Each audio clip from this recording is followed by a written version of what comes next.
para sa mga babae ang magkaroon ng magandang hinaharap. Pero papaano kung lalaki ang meron nito? Yan ang pinoproblema ng 26 anyos na si Aljon. Matapos ang dibdibang laro ng basketball, kalimitang nagtatanggal ng jersey ang players para mapreskuhan. Pero si Aljon, hindi niya ito magawa sa harap ng iba. Meron kasi siyang malaking lihim. Lalaki siya. Pero ang kanyang dibdib, lumalaki na parang sa babae. Ang sukat nga ng kanyang dibdib, 38 cup C. 18 anyos si Aljon nung may napansin siyang kakaiba. Napapansin ko po habang pataba po ako ng pataba, parang mas lumalaki yung dede ko po. Yung dibdib ko. So parang hindi po normal, para pong abnormal. Pakiramdam ko po, abnoy po ako eh. Kasi nahihirapan po ako. Sobrang lumalaki po. Parang dibdib po ng babae. Kasi lalaki naman po ako, hindi ko alam kung bakit po nagkaganito. Pakiramdam ko, abnoy po ako eh. Wala raw siyang itinuturo o iniinom na kahit ano, basta't bigla na lang daw ang mga itong lumaki. Hindi po ako makalabas ng bahay ng maigi. Kasi binubuli po ako. Sasabihin, laki dudo. Lalo na po yung mga bata. Akala nila babae po ako. Tapos one time po, bumibili ako ng fishball. Eh yung tendera merong sanggol. Tapos yung sanggol biglang tumalon sa akin. Tapos sabi niya, gusto ko dudo. Sabi niya pong ganun. So parang pakiramdam ko po nanliliit ako sa sarili ko eh.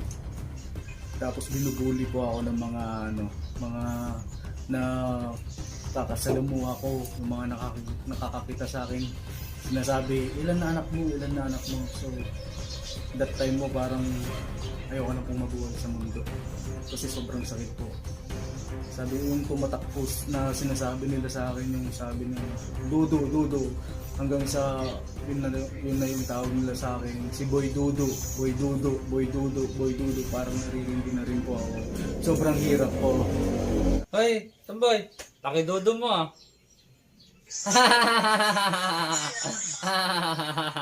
Madalas din daw siyang mapagkamalang lesbiana. Tapos palagi din po akong napagkakamalang lesbiana. Nung napadaan po ako sa kanto, parang pinagtatawanan po ako, sabi po, "Hoy, laki dudo mo, tomboy, ganun po." So, para sa akin, masakit po yun, ouchie. Masakit po yun para sa akin. So, binubuli po nila ako dahil sa katayuan kong ganito po. Dahil walang trabaho at hirap sa buhay, hindi pa raw nakapagpatingin si Aljon sa espesyalista. Kaya't para-paraan lang daw para maitago niya ang kanyang hinaharap.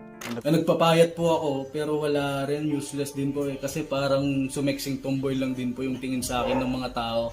Kasi yung dudo ko po nandun pa rin eh. Parang sumeksi lang po ako, pumayat ako, pero yung dudo ko mas lalong lumaki. Mas nagflex pa po. Kaya hindi ko na rin po tinuloy. Gumamit na rin daw siya ng girdle o binder para maipit ang kanyang dibdib at hindi gaanong mahalata. Ang ginagamit ko ngayon, iniipit ko siya ganito. Nahihirapan ako pag mag-isa lang kasi hindi ko maipit dun sa likod. Pero kapag may kasama po ako, madali na lang po. Iniipit ko siya, medyo masakit po, ouchie. Pero tiis na lang din po para sa akin po. Ganito po hindi na rin po kasya, no? Kasi sobrang lumaki na rin po yung dudo ko eh. Masakit po, ouchie. So ito po yung mga damit ko. Karamihan po dun sa itong mga damit ko ay kulay white po. Pero hindi ko rin po sinusuot po. Kasi po kapag sinuot ko po yung puti, bakat po yung utong ko. So hindi ko sinusuot. Yung sinusuot ko lang po yung kulay black, kulay blue. Tsaka hindi rin po ako kakamiseta kasi makikita ko yung hugis ng dudo ko, malaki. Ito po, mga long sleeve po sinusuot ko, yung makakapal para hindi halata yung utong ko po. So, para may tago ko po. Nagpatubo na rin siya tuloy ng balbas at nagpatato. Para po maging astig, tsaka maging brusko, maging macho. Dati po wala po akong balbas, makinis po yung mukha ko, tsaka yung kutis ko. So napag-isipan ko po magpatato para para na rin para masabing lalaking lalaki po. Tsaka magpatubo po ng balbas ko. Astig lang po para sa akin. Pagpakiramdam ko po kasi macho ako, superhero ko pag may tattoo ako, tsaka balbas. Hanggang nakilala niya ang babaeng magpapatibok ng kanyang dibdib. Nagkakilala po kami sa FB at na love at first sight po ako sa kanya kasi ang ganda niya po. So niyayaya niya po akong magkita kami kaso na tatakot ako na malaman niya yung sikreto ko, baka isipin niya mas malaki pa yung dodo ko kaysa sa kanya. Yun po na na papanghinaan na ako ng loob nung panahon na yun nung magkikita na kami. Nag-chat siya, tapos in-entertain ko hanggang sa araw-araw na nag-chat na kami. Umabot ng 2 buwan, tapos sabi ko gusto ko na makipagkita, ganyan.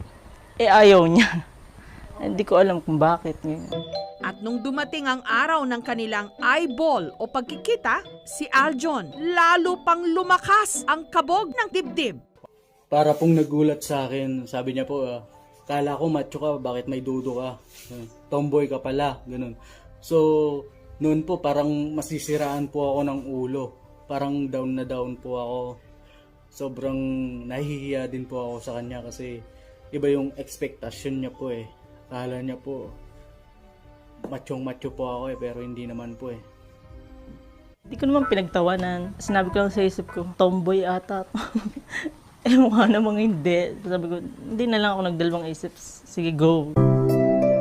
Pero tinamaan daw talaga sila sa isa't isa. Gaano man kabigat ang dinadala ni Aljon, gumagaan kung sila'y magkasama. Ngayon, 2 taon na silang magkasintahan. Masakit para sa akin. Yung marinig mong ibang tao sinasabing gano'n.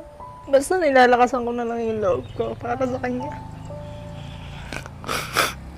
Hindi ko tiningnan sa kanya yung panglabas niya eh. Yung pinakita niya lang sa akin kay kabaitan. Yun yung tiningnan ko sa kanya. So, napapalagay ako sa kanya pag kasama ko siya. Feeling ko na sa kanya na lang lahat eh.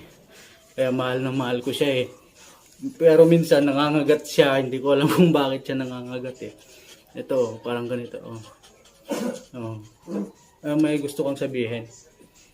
Siya talaga yung conscious na sa sarili niya. Pero sa akin, wala naman. Kaya pinapayuhan ko na lang, hayaan mo na lang. Tumayo ka ng ayos. Maging confident ba kung baga. Maraming salamat sa iyo, Be. Kasi yung mga binibigay mo sa akin, pinapalitan ko na lang ng pagmamahal. Po kasi, late po kasi ako magising. So kapag tanghaliin na po akong magising, siya po yung nanggigising sa akin, dinidilaan niya ako. So nagigising po ako. At minsan po tinatahulan niya po ako para magising lang po ako. So, nun salamat sa iyo, Be. Mahal na mahal kita. Love na love kita. Thank you. Ang tanging mahihiling na lang daw ngayon ni Aljon, mapatignan ang kanyang kondisyon.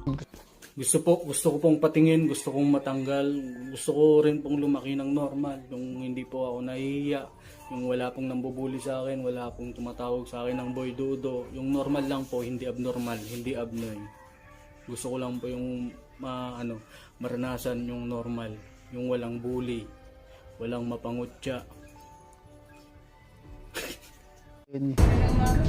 Kaya sinamahan siya ng aming team sa isang espesyalista.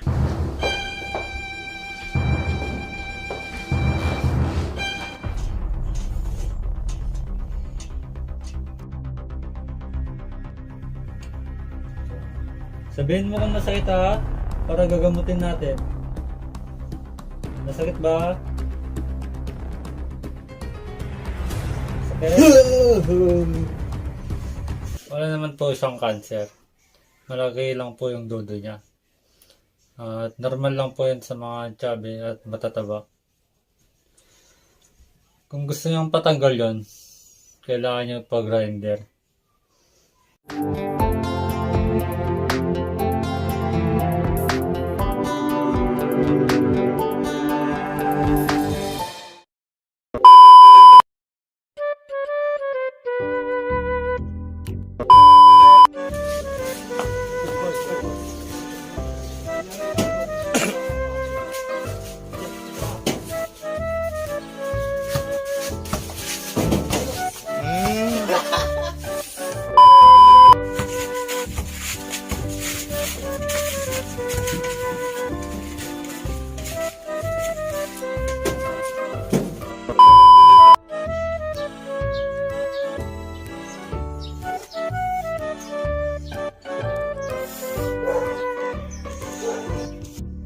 Taka lang, ah. Taka lang! Ah. Taka lang. Taka lang. Taka lang. Ah.